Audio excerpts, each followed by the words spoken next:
Almost home. Minia nchaweni na wankechi. We are the voice of prophecy today.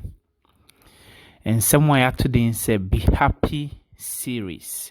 And na yede every way. Na enen semno nika. Ansana yebeka kofa ye jom ene yempae na bano. Main kenkan ho asem free adisem eti Dunnum chichemu ba kokosi nnum no. Asem no efa MPEM WOHA 144,000 no eho. Sa asem yi Jehovah Witness for tai ka ho asem pa. Sa asem yi nti onipa bebre ho mema omo eho so omo kwankro enso omo so omo nware. Enam sa asem yi nti minia bi wasum na tie ni ye we be ya nika asene brofo kasem de no. Nti watie English ni mpo a tie we say nsikosi. Adisem ti Dunnum njichemu ba ko krono. Na mi hunu na hwe. Ini abre bia ekenkan twro no a obeti asem na hwe. Behold no. Anwa asem bi de akire. Eni nti osi bie wasum ye bie wani tenase na tie ni ye. Anwa asem be na eba edwama no gina Sion beposo. Na MPEM WOHA ADUANNAN a watwere di din ne ene na jadin ewo won momaso no eka ne ho. Hallelujah. Nti MPEM WOHA ADUANNAN nti na ose na hwe na say behold. Pesa wo hye no so. Na mete ni bi firi soro se ensuo bebre ne te se ensuo bebre ne ene aprana ne na ene a mete ye no te se sanku bofo a obo na sanku oto dwom foforo bi ahinwa ne atiasefo baanan ene mpanifo no anim na obiara antumi ansua dwom no je MPEM WOHA ADUANNAN a waje won afri asase so no nko oje mu fre he asase so nchemu nan yeinum ne wona wanfa ma angu won ho fi mini abiam ne adwuma efe ne Raymond MPEM WOHA ADUANNAN Jehovah Witness ne oso wonware tina me de sre se minia heaven aware ni ho MPEM WOHA ADUANNAN no aware o ka ho asem no eye asafo no sa omo ye nkrofo a omo kwa asori Bible de oba gina ho ma nyame asafo dise onware de ya ne waso be hyepa heaven ho aware ni ho yenim ni wona amfa mangu won ho fi na oye emabunu won na wodi adwama no akiri baabiara okro nti be kira semnum den na kire se oye mabunu den na kire se wanfa mangu won ho fi yeinum na waje won enkwa firi enipa mu aye won aba a odikan ama onyankompon ene adwama no na wanhunu atro bi ewo won enumu na woni dem. Hallelujah. Timini a yenkotie adwomo a edibesiesi yakoma no na yemom paya tumi wom esene empaye biara wate pen no enso.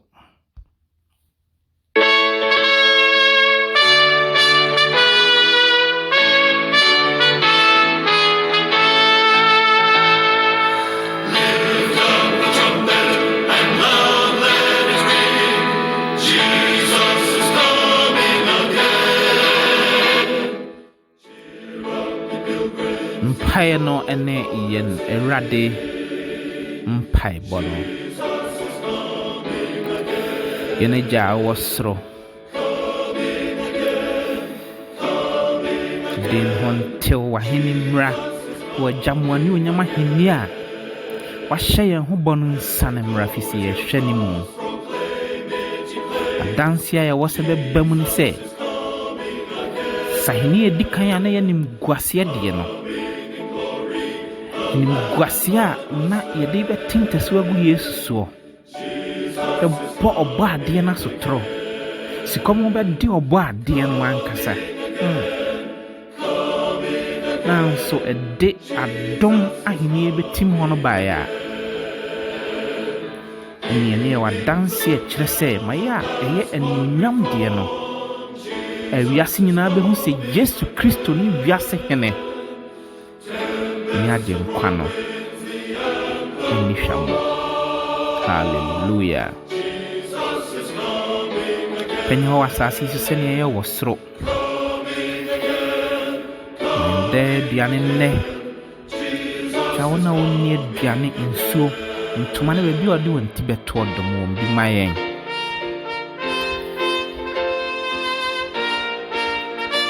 yɛaka firi yɛn sɛdeɛ yɛde firi hɔ na wɔde aka fa yɛnkɔ nsohem agya yɛn firi bɔnem bɔne a ɛboa payɛ atorɔ dwamammɔ bɔne biara aka yɛn soɔ yɛntumi nyaeɛ no sɛ wɔyɛ mahemmiɛ ne ahoɔden ne anuonyam ɛyɛ ɔde daa. Hallelujah.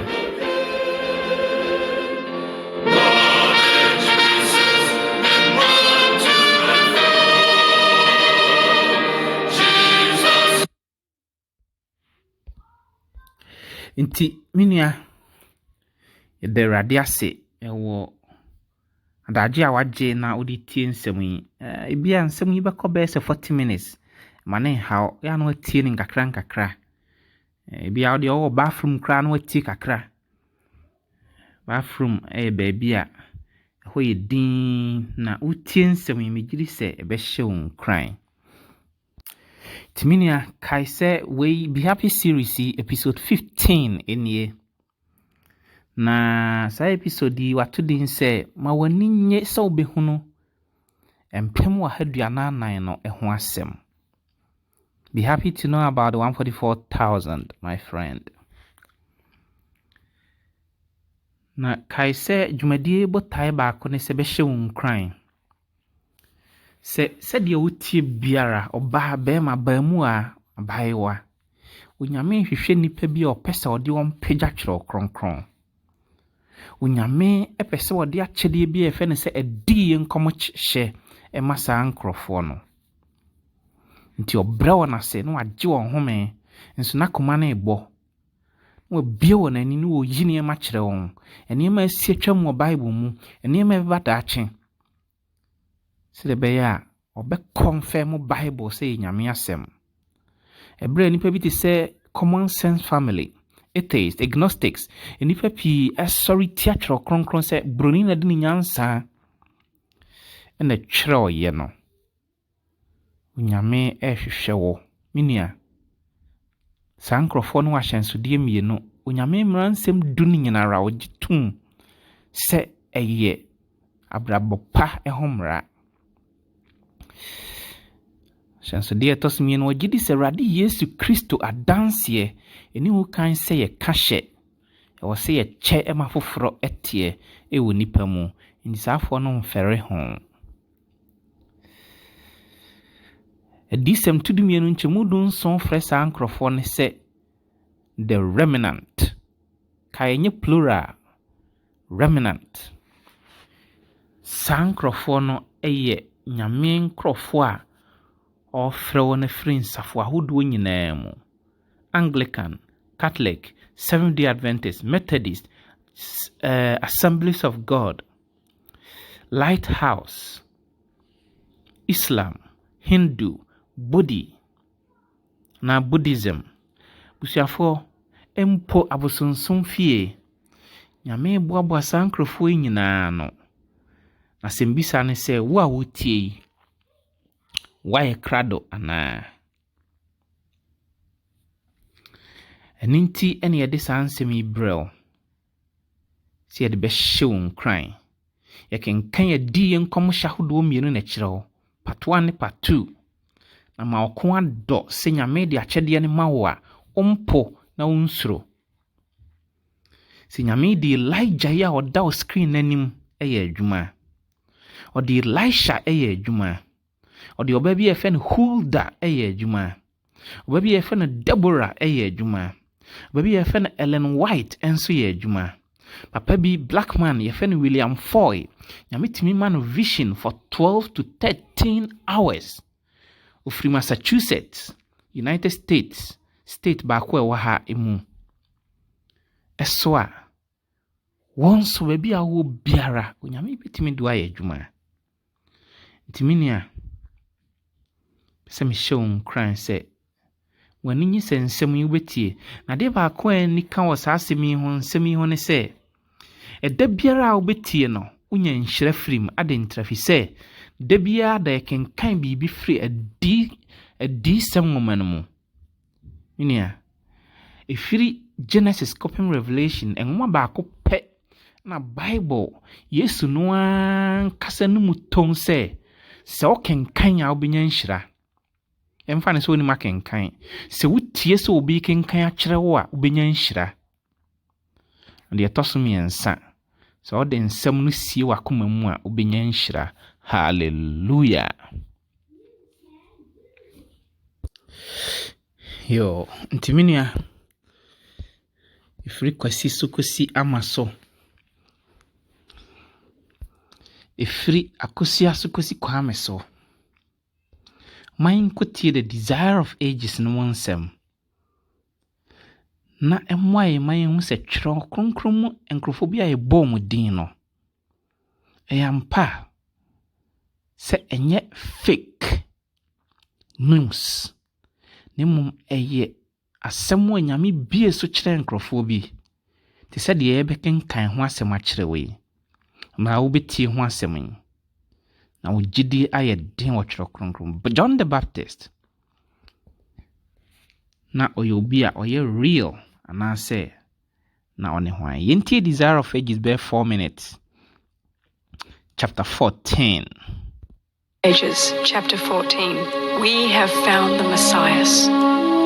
John the Baptist was now preaching and baptizing at Bethabara beyond Jordan. It was not far from this spot that God had stayed the river in its flow until Israel had passed over. A little distance from here, the stronghold of Jericho had been overthrown by the armies of heaven. The memory of these events was at this time revived and gave a thrilling interest to the Baptist's message. Would not he, who had wrought so wonderfully in ages past, again manifest his power for Israel's deliverance? Such was the thought stirring the hearts of the people, who daily thronged the banks of the Jordan. The preaching of John had taken so deep a hold on the nation as to demand the attention of the religious authorities.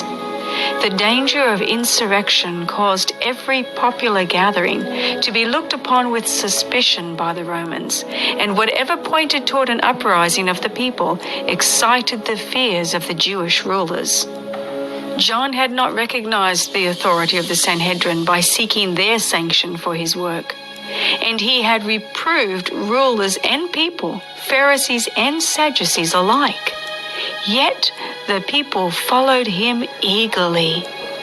The interest in his work seemed to be continually increasing. Though he had not deferred to them, the Sanhedrin accounted that, as a public teacher, he was under their jurisdiction. This body was made up of members chosen from the priesthood and from the chief rulers and teachers of the nation. The high priest was usually the president. All its members were to be men advanced in years, though not aged. Men of learning, not only versed in Jewish religion and history, but in general knowledge. They were to be without physical blemish and must be married men and fathers, as being more likely than others to be humane and considerate. Their place of meeting was an apartment connected with the temple at Jerusalem. In the days of Jewish independence, the Sanhedrin was the supreme court of the nation, possessing secular as well as ecclesiastical authority. Though now subordinated by the Roman government, it still exercised a strong influence in civil as well as religious matters. The Sanhedrin could not well defer an investigation of John's work. There were some who recalled the revelation made to Zacharias in the temple and the father's prophecy that had pointed to his child as the Messiah's herald. In the tumults and changes of 30 years, these things had in a great measure been lost sight of. They were now called to mind by the excitement concerning the ministry of John. It was long since Israel had had a prophet, long since such a reformation as was now in progress had been witnessed. The demand for confession of sin seemed new and startling. Many among the leaders would not go to hear John's appeals and denunciations, lest they should be led to disclose the secrets of their own lives. Yet his preaching was a direct announcement of the Messiah. It was well known that the 70 weeks of Daniel's prophecy covering the Messiah's advent were nearly ended, and all were eager to share in that era of national glory, which was then expected. Such was the popular enthusiasm that the Sanhedrin would soon be forced either to sanction or to reject John's work. Already their power over the people was waning. It was becoming a serious question how to maintain their position. In the hope of arriving at some conclusion, they dispatched to the Jordan a deputation of priests and Levites to confer with the new teacher. A multitude were gathered, listening to his words when the delegates approached. With an air of authority designed to impress the people and to command the deference of the prophet, the haughty rabbis came. With a movement of respect, almost of fear, the crowd opened to let them pass. The great men in their rich robes, in the pride of rank and power, stood before the prophet of the wilderness. Who art thou? Timinia, John the Baptist, asasi so nyame de ne babet na so. Enye fake news.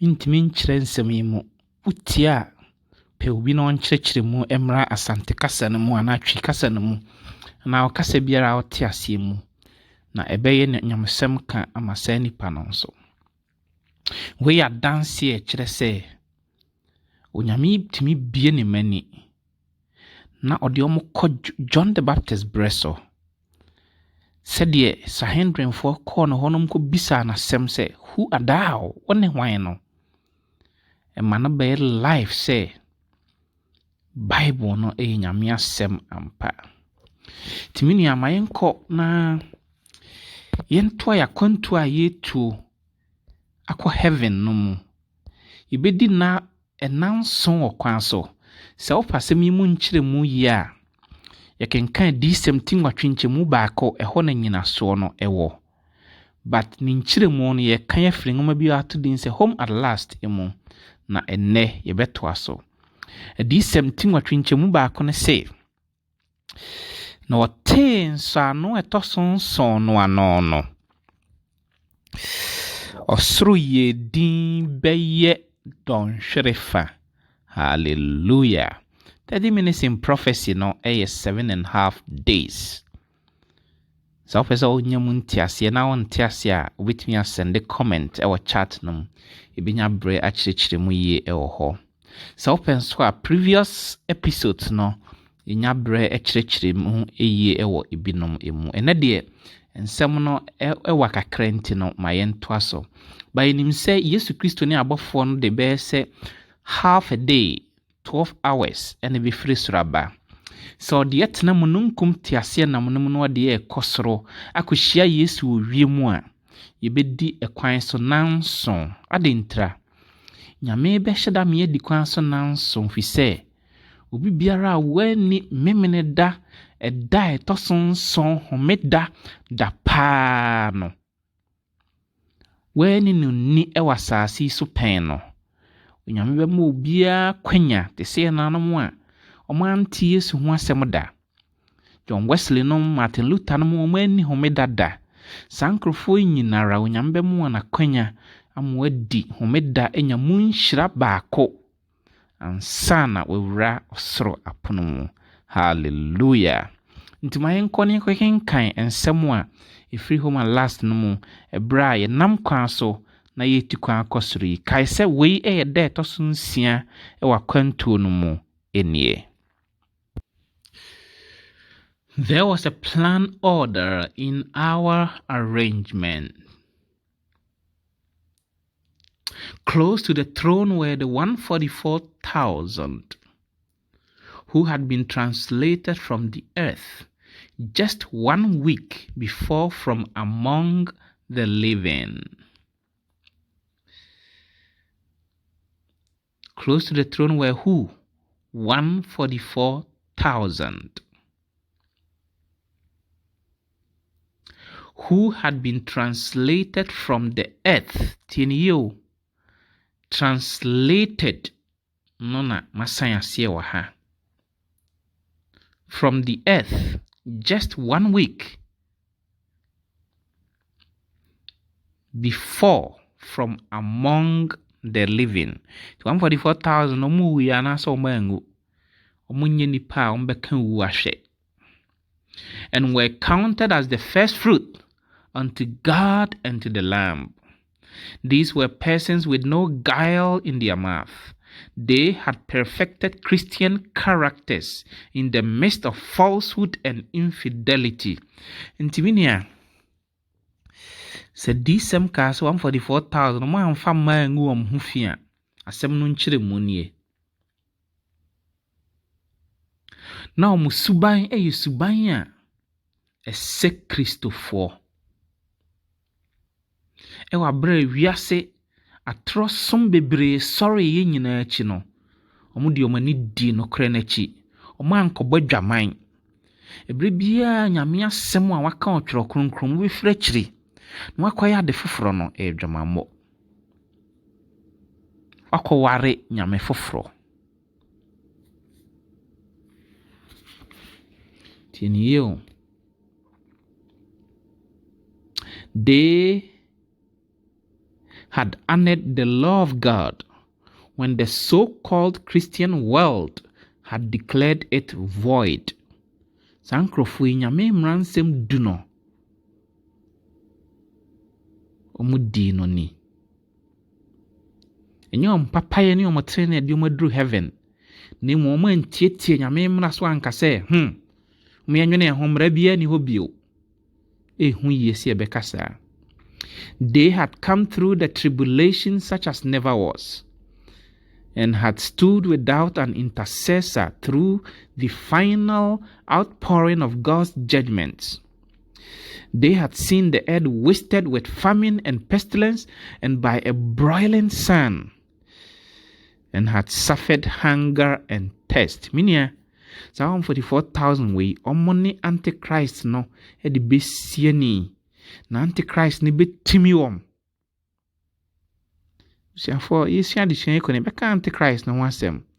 Tumre bi na mi hia sem pakani bi mini asafo bi na ompese obeka sansem yi bi ho asem a ya na me sere se because ya na yagidi se apopu yi o ye kama gentle yi ono ni antichrist nyame ba. The pope is just an agent. Antichrist ni ye bonsamwa nkasa ibisia ho ade na sa 144,000 yi be fa bonsamwa nsem ama obeteti omuye eninti omo special place ombe ben Yesu ahinwa no together with this group to 144,000 national. There were the millions of all ages who had been martyred for their faith. Most of these had gone down to the grave loaded with infamy and had been judged by human courts as the vilest of criminals. Now, 144,000 national ohunu nipa omuye millions and then beyond these groups stretch a great multitude which no man could number, of all nations and kindreds and people and tongues, millions and millions of them. These had come from hovels, from dungeons, from scaffolds, from mountains, from the caves of the earth, and from the caverns of the sea. On earth, they had often been destitute, afflicted, and tormented. Now they stood before the throne in richer vestments than the most honored of the earth had ever worn. Henceforth, they were to be ever with the Lord. Hallelujah. Timini 144,000 nechi no. Ohunu kuo kɛseɛ nso a ebinom firi ɛpo mu ne pieɛ. Ebinom firi abodan mu ne pieɛ. Ebinom egya na hye wɔn no mu wuiɛ. Te sɛ John Horse nom. Sankrofo nyinaa nso enya nkwagyeɛ. Asedan kanrade din daa. Reading na wie no yɛbɛtoa so episode 6 we episode 15 into episode 16 no mu no yɛbɛtoa so ani gye ho se yɛntoa so nkenkan a minia yɛ share message yi afei nso like it na sɛ comment kakra nso wɔ message no mu na ɛmmoa ne yɛhu sɛ wɔn nso utie sɛ utie message yi ampɛ sɛ wɔde message bi to chat no mu ka sɛ the 144,000 is not a symbol. And now so with me, like I said, 144,000 is exact number. So to me, actually, sa to mu ame hu se ampa otie. Afi mini ayenko 144,000 mu nchire mu kakra eso. Almost home. In twawani minia na wan kechi. Nti sansem bisa nan yi weboae na yaka 144,000 no ho asem bitiawa mgidi se Yesu nti mbeda ho de ama gidi kan ehefo ne MPEM wa haduanan no sembisa etosmienu omo ye nkrofo omo asase isu sesia ana kaisa okwa Jehovah for sorry dem a omo nipa omo ka 144,000 no ho asori bia bitimi appoint say ye 144,000 fo ni bi we mu no na me ba ya ahwe sa sorry ni mienu ade atoso miensa aye bisa ne say 144,000 number no eye saa ne tie anase gina ho ma symbol bi asembi se etoso 9 eho hia so bom pae se wo beka 144,000 no ho ana yensha se nya no free ehefo ne 144,000 no sa 144,000 no ye nkrofo a Yesu Kristo agenkwa brefo no ba beto won asase so enimo no so omo nkan wo nhwe asdan karade dinda omo nka ewo enhwe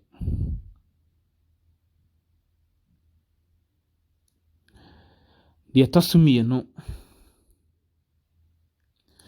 sankrofo yi wasase so dada ana sa sembisa we de eye ane ene dabi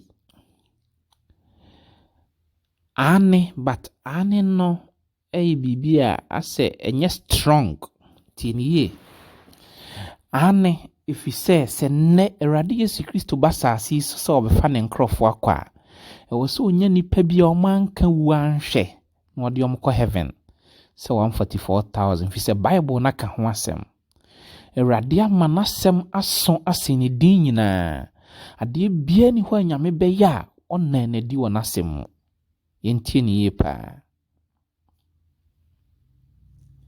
aninti se Yesu banna obenya 144,000 nti answer yes no if he say sa 144,000 no eye nkrofo a omo befa otaye kese mu nanso ne nyinaa mu no ɔmo nka wo nhwɛ.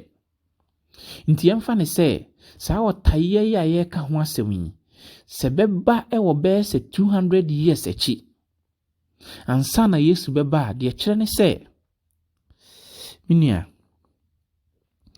yɛn a ɛte aseɛ saa bere yi nyinaa no yɛbɛwu na yɛma nananom na sɛ yɛnana nka nso anom ɛna ɛbɛtumi aka 144,000 no because sɛ Yesu bɛba 200 years akyi a yɛmu biara ne hɔ ɔbɛba no na yɛte aseɛ. It just makes sense.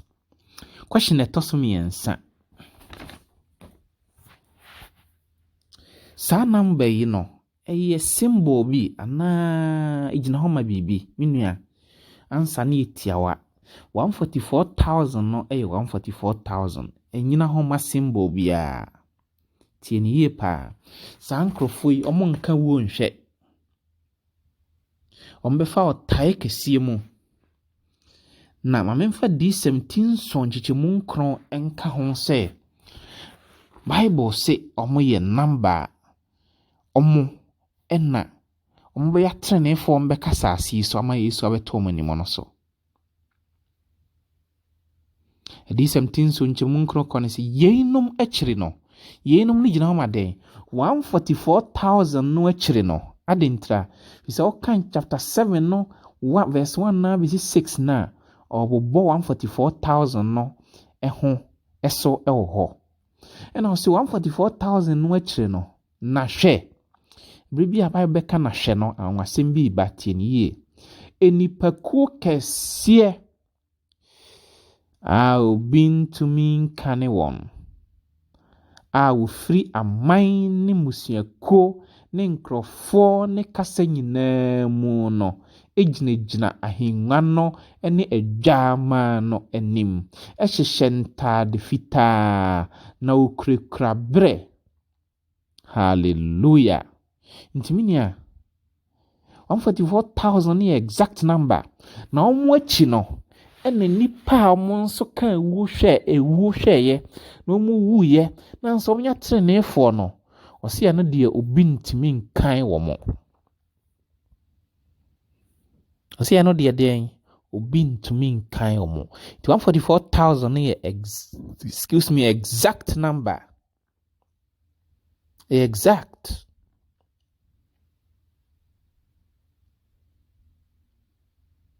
Sɛmbi sɛ ɛtɔ so 9 yɛnkɔbɔ mpae sɛ Awurade boa me na menka 144,000 no ho anaa menua meka sɛ ɛnyɛ mpae ho hia saa bere fisa manneɛ ne ateteeɛ ne hawo a ɔmbɛkɔ mu no you don't want to go through it nanso nyɛ ɔma ho ɔden na ɔmde bɛfam nyame honhom bɛhyɛ ɔmoden pae aboa ne sɛ Awurade twerɛ me di ɔnkwan ma mu o wafena na wakoa de bɔnyɛ ni hummɔbɔ sɛ mekɔda din a Yesu Kristo pie no ɔteɛ mu ka sɛ awake awake awake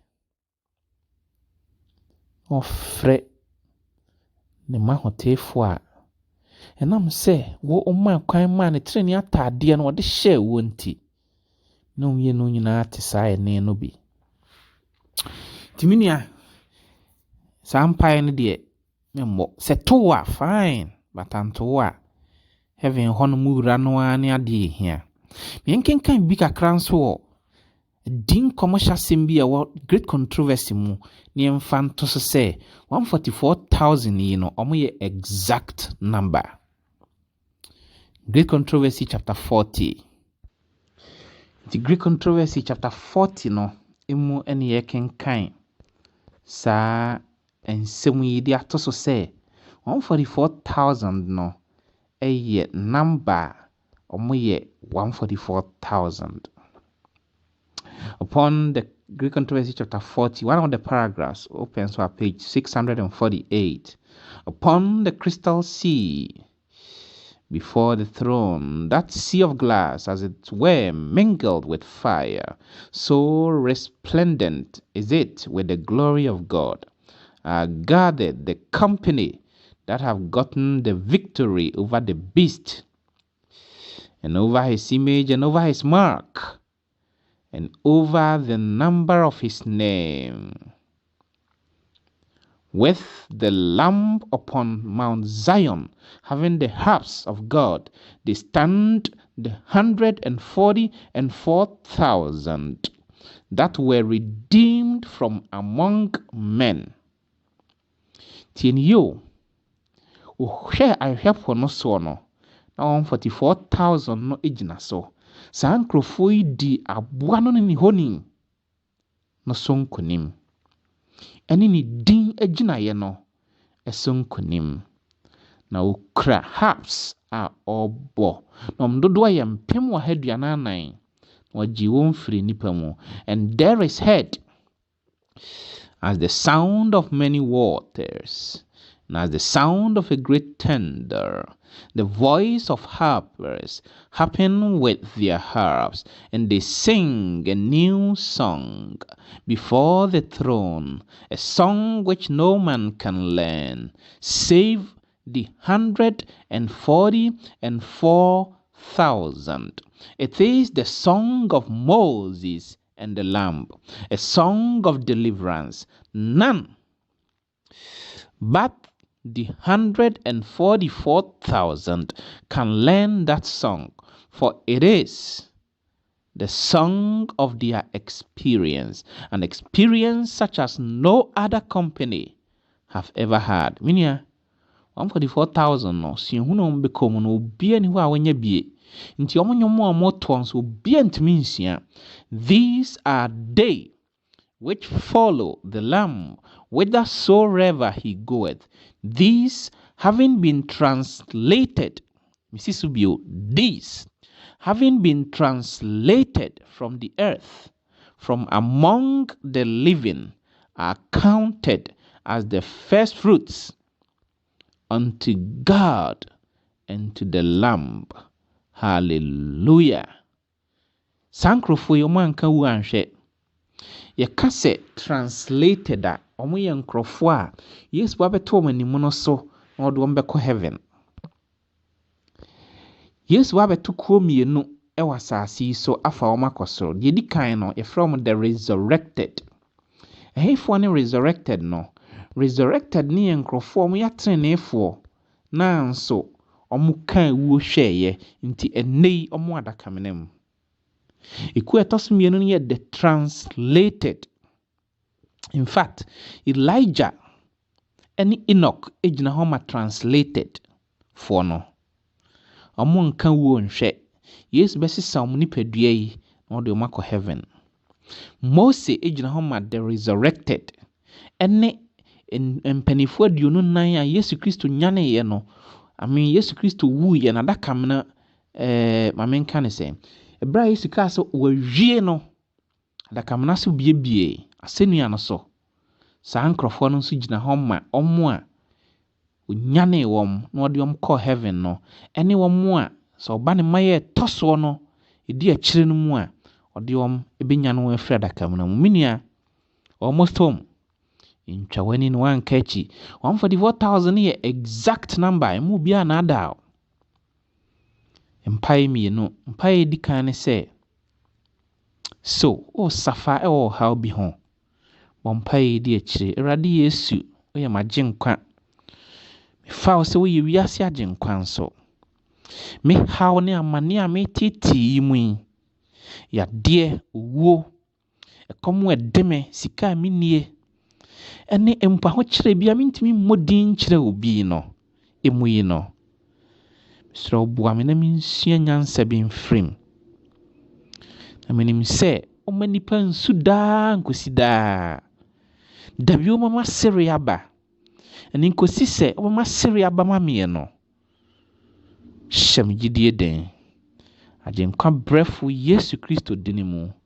Hallelujah. Mpaye tosimiye no minia sa opese wo share message ya bo mpaye di akire agenkwa brefu Yesu mempese me feri odin ho pese me share message si na enipa bi nso tie na epeja wo agenkwa Yesu Kristo odini So mami sa kokodo ne hye me den. Ajenkwa brefo Yesu Kristo dini mu. Hallelujah. Almost home. Ntwa wani minua na wanka echi. God bless.